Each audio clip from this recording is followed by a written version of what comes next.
Assalamualaikum warahmatullahi wabarakatuh. Halo guys, gimana nih kabarnya? Semoga kalian dalam keadaan sehat dan suasana hati yang baik ya.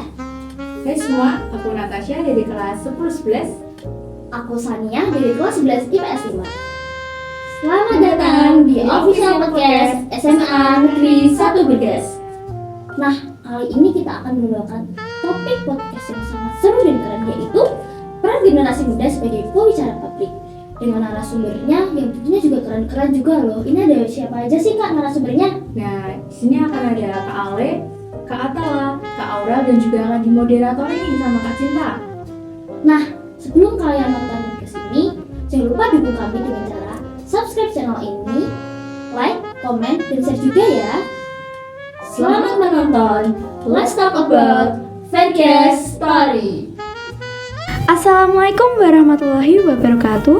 Hola amigos, gimana nih kabar teman-teman semuanya? Di acara podcast kali ini, kita akan membahas tentang peran generasi muda sebagai pembicara publik yang baik dan benar. Tentu, tiap orang mempunyai sebuah harapan lancar dalam berbicara di depan banyak orang.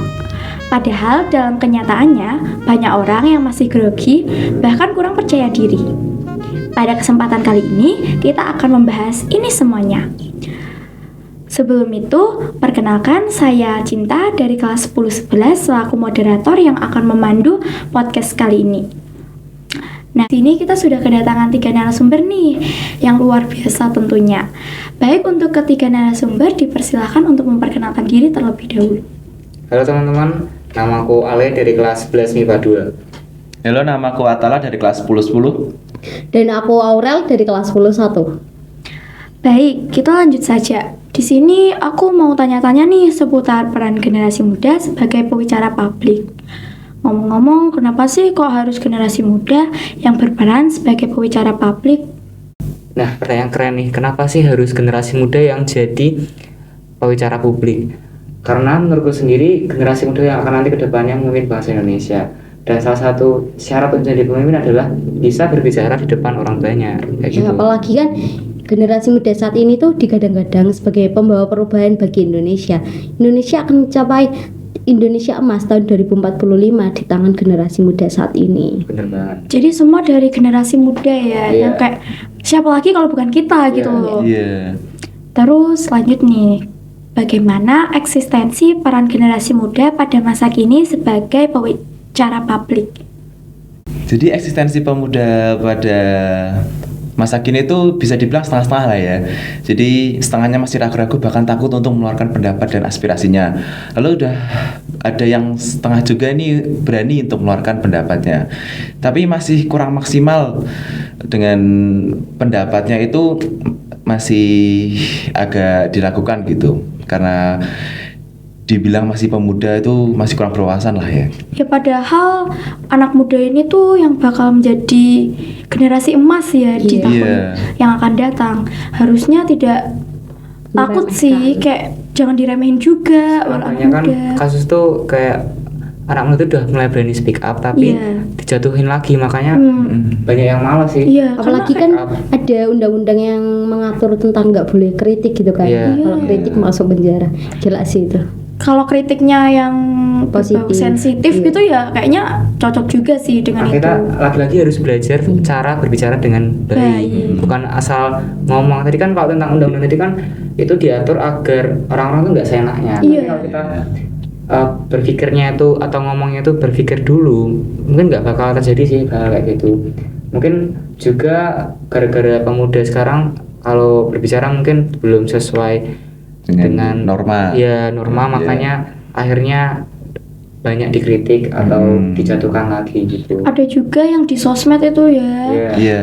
Tapi Hujatan-hujatan, ya menjatuhkan seseorang, ngehujat, tetapi di reliefnya tuh malah Pemalu. iya kayak gak bisa ngomong gitu tuh kayak Cuma berani di sosmed doang. Cemen sih. cemen. Laki dikit gitu. Kayak anu cewek. Aduh. Ciwi banget gitu. Nah, lanjut. Seberapa penting sih peran generasi muda zaman sekarang mengenai public speaking?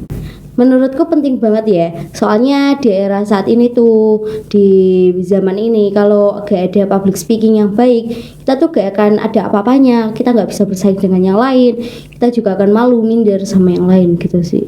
Apalagi nanti kita kan pasti nggak hanya berkecimpung, kita punya mimpi untuk bisa punya teman-teman di seluruh dunia kan. Iya, benar Relasi banget yang sih. luas. Keren sih Kalau punya. bahasa Indonesia sendiri kita nggak bisa ngomong dengan baik dan benar, gimana kita mau berkomunikasi dengan bahasa asing? Wah, Maka dari itu, sulit sih. maka dari itu kita harus pelan-pelan belajar mulai berbicara dengan baik dan benar, nanti berpindah meningkatkan skill kita untuk berbicara menggunakan bahasa asing, seperti itu sih. Jadi sangat berperan banget Iya, kan. benar banget. Nah, lanjut. Ini seru banget sih. Ceritain dong perjalanan kalian menjadi seorang pembicara. Dimulai siapa Wah. dulu nih? Aku dulu kayaknya. Oke. Soalnya aku Ya. cewek sendiri nih narasumbernya. Enggak nih. Aku apa nih batu nih? Jadi aku tuh mulai kecil kan udah cerewet banget ya. Iya. Tapi kan ya cerewetnya anak kecil gimana sih, nggak sesuai ejaan yang Adanya. Iya. iya.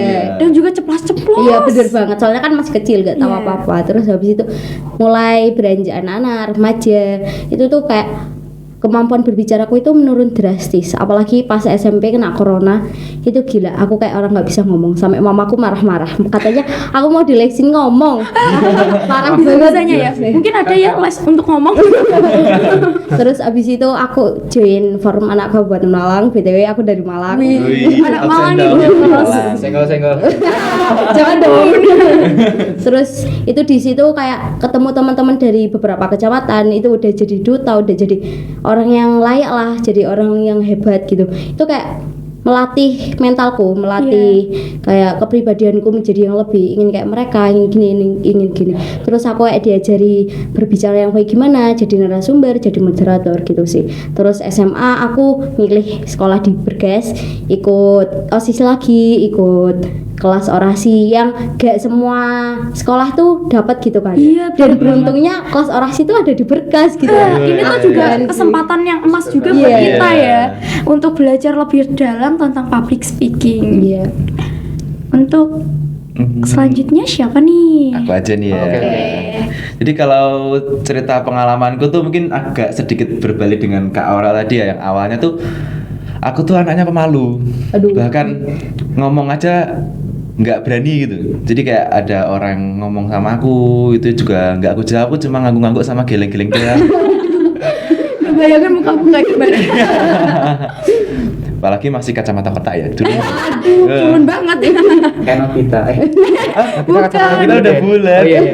Lupa. Siapa ya? Siapa ya? Mungkin teman-teman tahu siapa yang kacamata Komen ya. kotak. Komen. Terus saat di SD tuh nggak ada pengalaman aku untuk berbicara, jadi skip aja di SD, lalu masuk ke tingkat SMP. Di saat dimana aku harus mencari jati diri, itu tuh juga terhalang dengan namanya tadi COVID-19 tadi. Jadi walaupun aku ikut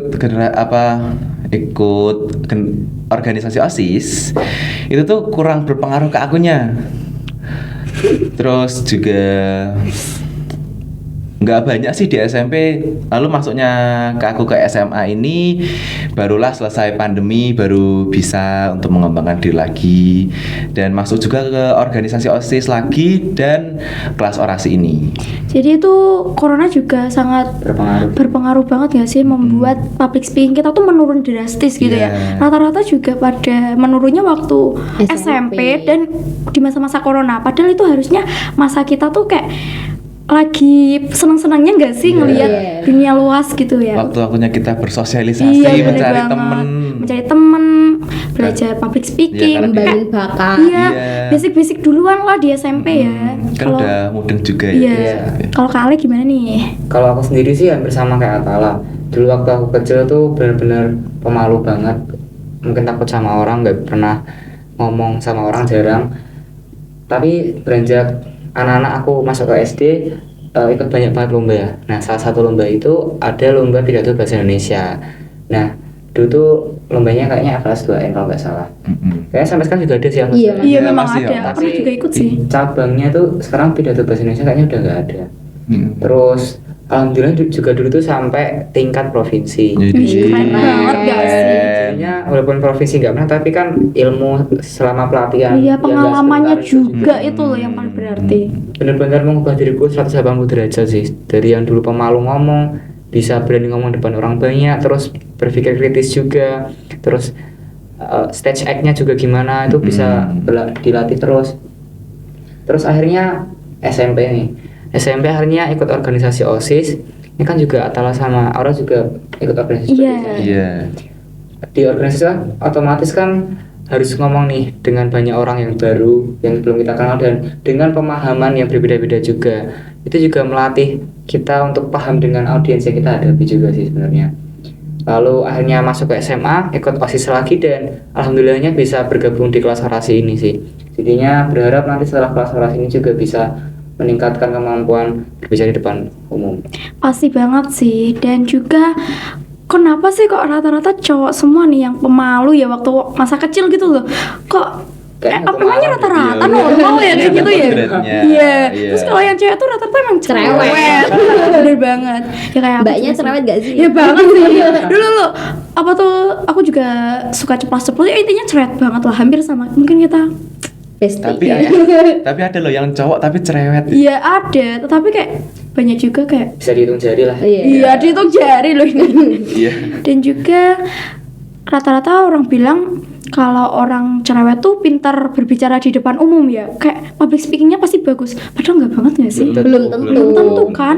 Jadi semua itu tidak menjamin orang itu pintar atau enggaknya dalam Kadang- public speaking. Kadang orang ngomong itu kan kadang bisa nggak dipikir dulu. Iya. Beda dengan kita Kayak punya bikin kita pengalaman public hati. speaking itu pasti kalau mau ngomong tuh ya paling nggak berpikir Dipikir dulu ya. lah. Iya. Biar nggak bikin sakit hati sih. Kalau orang cerewet yang negatif kan pasti Ya, bikin kita hati lah. iya. Kayak peribahasa sih, tong kosong nyari bunyinya. Iya. Di depan sih berani ngomong gini, tapi kalau udah satu persatu kayak lawan Iya, apa sih? spontan.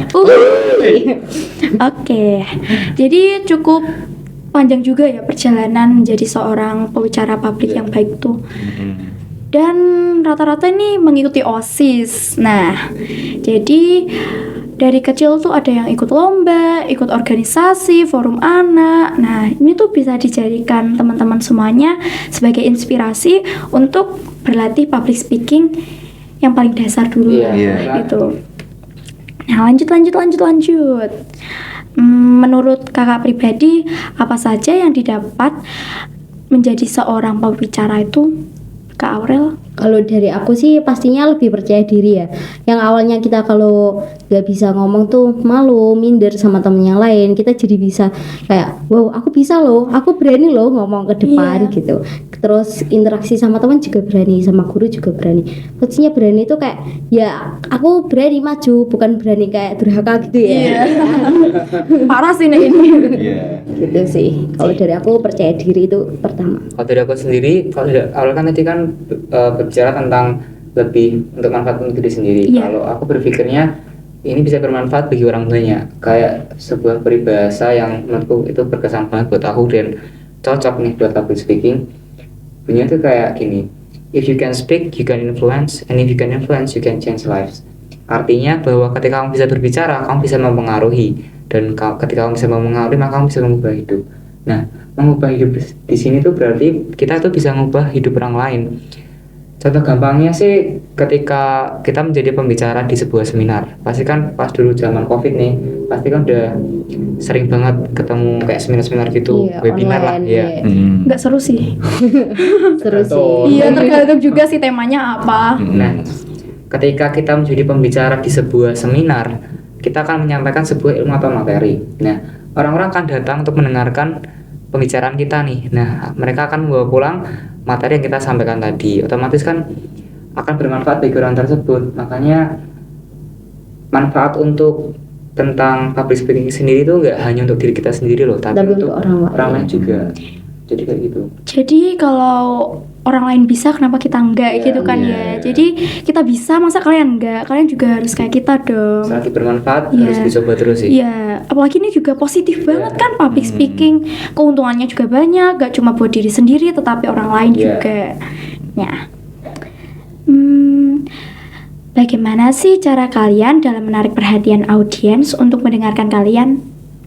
Jadi untuk menarik perhatian tuh kita ambil dari luarannya dulu mungkin ya. Jadi Apaan apa tuh? tuh? Apa tuh? Penampilan. Waduh. Penampilan dalam di sini tuh outfit ya, baju. Iya, bukan yang fisik lo ya. Iya, jadi apa, outfit itu harus Disesuaikan dengan temanya. Jadi kalau misalnya temanya formal kita pakai jas, kemeja.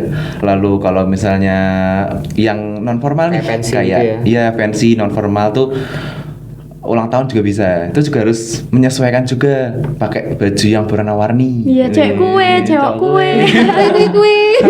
Ini mau datang acara ulang tahun apa jualan kue nih? Tapi ada kue juga sih di sana ya. Tapi nanti yang dipotong malah orangnya.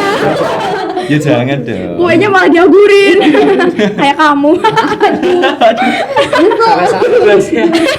Wah, parah. Terus juga Sensitif. setelah penampilan itu ada pembawaan ya. Pembawaan sih paling menentukan ya. Iya. Image branding kita ke audiens. Jadi penampilan itu bonus, pembawaan itu harus. Wih, kece. Iya ya, aku izin menambahi ya. Kalau dari aku juga itu penampilan itu maksudnya rapi juga ya. Iya, rapi Jangan banget kayak sih. bawa pakai jas di acara formal tapi jasnya itu cuma disampirin. Itu enggak banget sih. gitu. Itu mah cosplay mungkin. Jadi wibu. Yang penting kita bisa menyesuaikan situasi dan tempat. Iya. Ketika kita diminta untuk berbicara di acara formal, ya berarti kita harus menyesuaikan penampilan kita, pembawaan kita juga harus menyesuaikan. Misalnya acara formal berarti harus berwibawa, nggak selengean, Iya. yang sopan santun gitu. Kalau non formal ya berarti kita harus membawa seasik mungkin acara Iya, harus Iya. kayak benar-benar mencairkan suasana. aja, ya. Tapi tetap harus ada batasannya Iya ya. sih, jangan sampai berlebihan gitu ya. Apalagi yang menyinggung. Iya, Mm-mm. nggak boleh mengandung unsur sara. Iya, Sarah ini. Namanya Sarah siapa nih? Gitu konsepnya. Bukan gitu. Enggak ya. Nah nih, gimana sih cara kalian untuk meminimalisir rasa gugup atau nervous? Kalau dari aku sendiri sih yang pertama jangan lupa berdoa. Yang kedua minta restu orang tua, orang terdekat, terus minta dukungan juga. Terus jangan lupa kalau dari caraku sendiri yang ampuh banget pas aku mau maju tuh teriak sekenceng-kencengnya di backstage. Itu sih. Tapi enggak dikira orang enggak. Enggak. Ah, aku tahu pikiranmu. Kayaknya nggak mungkin depan orang banyak. Iya, Tadi dikira ada kegiatan, nanti dikira ada apa-apa Iya. kan? Dikira jatuh dari tangga. Bisa dikira kesurupan. Malah kasihan tangganya sih nggak jatuh. Parah sih. Enggak dong ya. Kalau dari aku sendiri sih sama sih kayak Aurel, ada beberapa triks atau cara tapi itu hanya berhasil untuk orang itu sendiri. Iya. Kalau aku itu minum air sebanyak-banyaknya, minum air putih terutama. Jadi ketika kita lagi nunggu nih di backstage, minum air putih yang banyak, kalau bisa sampai kembung. Tapi ketika nanti naik di panggung itu bisa lebih powernya tuh lebih keluar, bervolume juga suaranya. Dan itu yang bisa mungkin aku bisa menang lomba pas pidato itu gara-gara aku ngelakuin trik itu sih. Mungkin sampai sekarang tuh juga misalnya aku mulai merasa nervous, aku ngelakuin trik itu lagi, minum air putih yang banyak. Tapi ya efek sampingnya ketika otomatis Langsung Iya. kebelet mungkin ya. Toilet mana nih? Iya. Mana nih?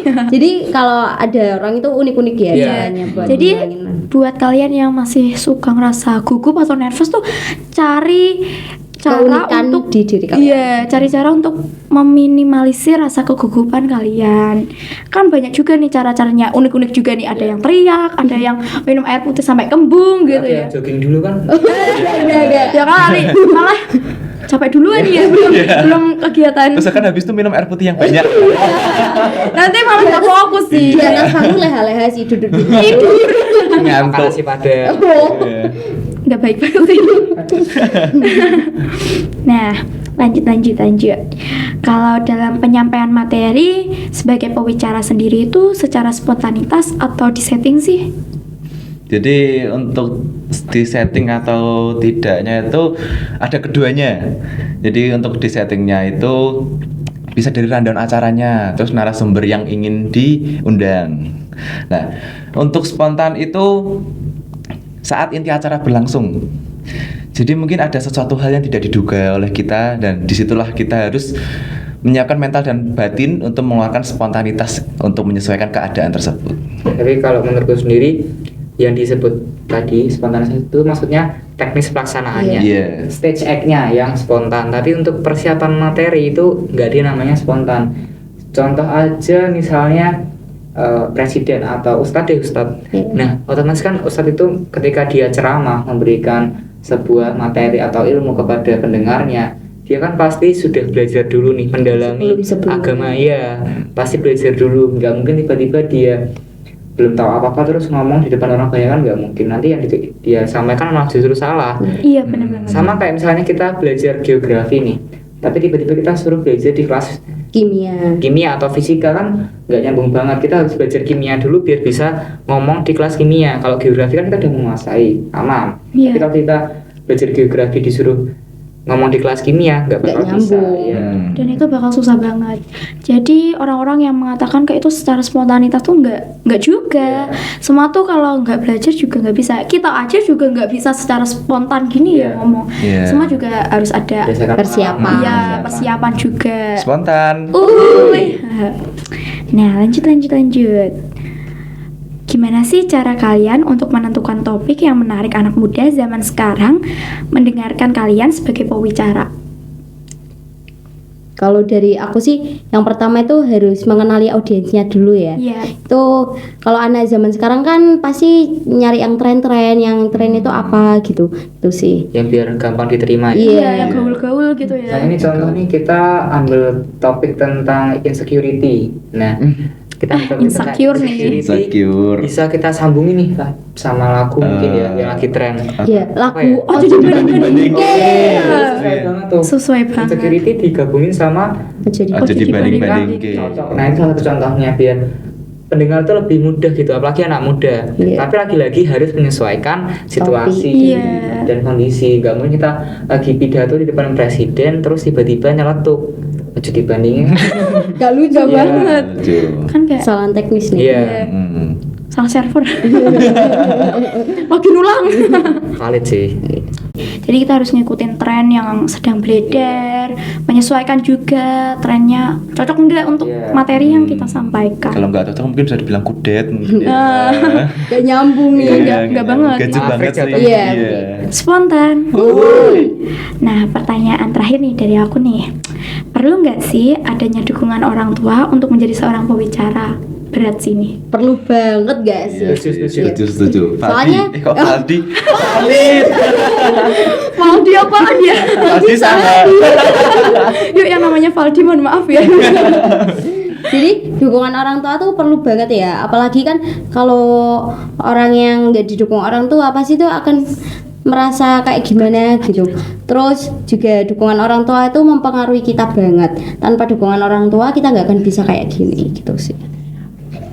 Nah itu juga setuju, karena nggak hanya dukungan orang tua, kita juga butuh yang namanya dukungan lingkungan. Bener Bener. banget. Karena dengan dukungan lingkungan tuh kita juga bisa berkembang nih dengan maksimal. Karena mungkin nggak semua orang tua kan support, tapi dengan ada dukungan lingkungan itu juga bisa membantu kita, bisa membuktikan ke orang tua kita juga yang mungkin banyak yang diremehin ya. Iya. Itu kita bisa membuktikan dengan support lingkungan. Contohnya nih kayak kelas orasi juga ini termasuk dukungan lingkungan. Jadi kita patut bersyukur banget adanya kelas orasi ini bisa mengembangkan minat kita di bidang bicara publik ini sih. Bener banget. Jadi kalau ada kegiatan kelas literasi kayak gini tuh kalian ikut aja karena benar-benar bermanfaat banget. Nah, tapi kalau nggak ada dukungan ya sama aja sih. Waduh. Sulit. Kayak aku nih contohnya dari keluarga aja nggak ada yang dukung. Itu kayak Semangat, Kak. Karena Semangat. bisa jadi moderator. Iya. kan? Iya, keren banget. Karena orang tuanya nanti kalau dikasih tahu bang. Iya. Iya, kayak waktu kemarin juga Iya. waktu ada pencalonan itu juga sempat diremehin nih. Wow. Tapi setelah saya tunjukin video-video dokumentasinya, mereka pun bangga. Oke. Nah, tetapi juga jangan dijadikan patokan buat kalian mentalnya down ya, karena sudah dikata-katain, diremehin. Tapi jadikan motivasi, bener gak sih? Iya. Jadi teman-teman yang senasib sama saya nih. Ya gitu. Semangat ya, Semangat. kita senasib. Tos Terus dulu, terus yang penting. Bisa. tos jauh. Semangat, peluk kita. Nah, nih aku mau kasih kesempatan untuk ketiga narasumber bertanya nih untuk seputar public speaking. Silahkan, Kalau siapa dari dulu aku nih? untuk kakak-kakak narasumber kita Ya. nih, itu sejak kapan sih mulai menyadari punya potensi atau passion di bidang bicara publik? Mungkin bisa dari aku dulu ya. Jadi aku menyadarinya tuh baru mulai SMA ini. Oh, barusan ya? Iya kan karena tadi kan sesuai Oh iya, dengan karena- cerita kan SD iya. SMP tuh nggak ada yang pengalamanku gitu. Jadi di SMA baru mulai aku bisa mengembangkan menaikkan potensiku di bidang apa? Orasi ini ya, Iya. speaking. Dengan mengikuti kelas orasi dan juga kegiatan OSIS. Kalau tidak aku sendiri disebut public speaker tuh juga belum sih menurutku karena ilmuku masih cetek banget Cetak istilahnya. nih. Iya. Pokoknya mungkin aku bisa disebut bisa bercerita dengan lancar sama teman-teman. Karena mungkin kalau jadi public speaker tuh butuh pengetahuan yang lebih luas lagi. Iya benar. Jadi yang penting berusaha terus sih. Jadi terus belajar Iya. aja sih. Selagi ada niat dan usaha semua pasti Iya. bisa. Usaha tidak akan mengkhianati hasil. Benar. Jadi jangan lupa kalian belajar public speaking karena benar-benar keren banget. Nah, untuk narasumber silahkan bertanya. Oke, aku mau bertanya nih. Oke. Bagaimana sih perasaan kalian habis mengikuti kelas orasi ini? Wih. Bisa dimulai dari aku dulu ya. Wow, oke. Pastinya seneng, bangga dan terharu, bersyukur banget. Iya. Yang pertama tuh bersyukurnya tuh gak semua orang tuh bisa masuk kelas orasi kan. Bener. Ya beberapa aja dan gak semua orang tuh tahu informasinya. Terus juga bersyukur sama Tuhan sama dukungan orang sekitar yang masih memberi amanah, masih memberi kepercayaan pada aku. Gitu. Terus yang kedua tuh juga senang soalnya kayak seru banget kelasnya, ketemu teman-teman, belajar banyak hal. Terus juga bangga karena di sela-sela kegiatan, di sela-sela padatnya belajar sekolah, terus juga kegiatan itu masih bisa menyempatkan, bahkan bisa full gitu. Iya. Iya. Apalagi guru pembimbingnya seru ya. Iya, seru banget sih. Arizan, halo. Ditambah juga kita menambah teman ya tentunya. Nah, gimana nih? Gak tau sih dia speak apa enggak ya. Aduh, Aduh. berat. Kalau aku sendiri sama kayak orang sih, bangga banget dan bahagia tentunya karena nggak semua sekolah tuh ada Iya, benar kelas banget. orasi kayak gini dan dengan pembimbing dan dukungan pembina, guru juga orang tua tuh sungguh anugerah yang luar biasa. Kita bisa ngembangin passion kita dan semoga juga bisa bermanfaat bagi orang lain sih ke depan. Iya, jadi saya berharap juga itu sih ada kegiatan literasi sekolah lagi ya Iya. untuk kedepannya karena ini benar-benar kayak menguntungkan banget gitu loh. Juga suka banget kan ikut kegiatan kayak gini Iya, tuh kayak asik banget. asik banget ditambah Seru. juga kayak wah ilmunya tambah plus banget nih kan. Relasinya bertambah juga. Iya. Ya. Pertemanan, ilmu dan perasaan. Aduh, perasaan itu. Perasaan itu ya. Perasaan apa tuh? Ya perasaan bersama Pacar. Gak usah nyari alasan. Alasannya udah hilang tuh. Iya. ya perasaannya tuh ya perasaan senang juga maksudnya. Siapa cinlok? Bukan ya, cilok gak sih? Oh cilok di sana. Kecil ya. Spontan. Oke, untuk Terakhir aku ya. Iya. Iya. Oke, kalau aku sih pandangan ke depan untuk kalian nih, ketika kalian sudah bisa menjadi public speaker atau cita-cita kalian apa sih ke depannya setelah Kalau bisa jadi public speaker? kalau aku sendiri karena terinspirasi dari tokoh favorit aku, siapa Siapa tuh? tuh? Mbak Nana dong. Keren sih. Keren. Aku mau jadi politikus. Wis. Wis. Tapi jangan jadi tikus ya. Ya ampun. Ya Makan om. makan ya. Oh enggak. Enggak guys. Yang nggak tahu aja. Yang tahu-tahu aja ya, ya TTA. Terus kalau dari aku mungkin insya Allah bisa jadi influencer sih. Wis. Wow. Jadi seleb ya. Iya, yang penting gak nyelek. Iya, wajib sih. Kalau nyeleb sih tendang. Enggak gitu ya. Moderator sendiri mungkin pengen jadi apa nih? Wah, jadi presenter dong. Aduh. Presenter apa tuh? Presenter acara-acara televisi sih mungkin. Apa nih? Yang peran 7 gak sih? Kayak biar agak lebih deket gitu ya sama Alam. boleh juga ya karena juga di Tanah Tujuh juga alam-alam, Iya. explore alam, terus nggak ketinggalan juga.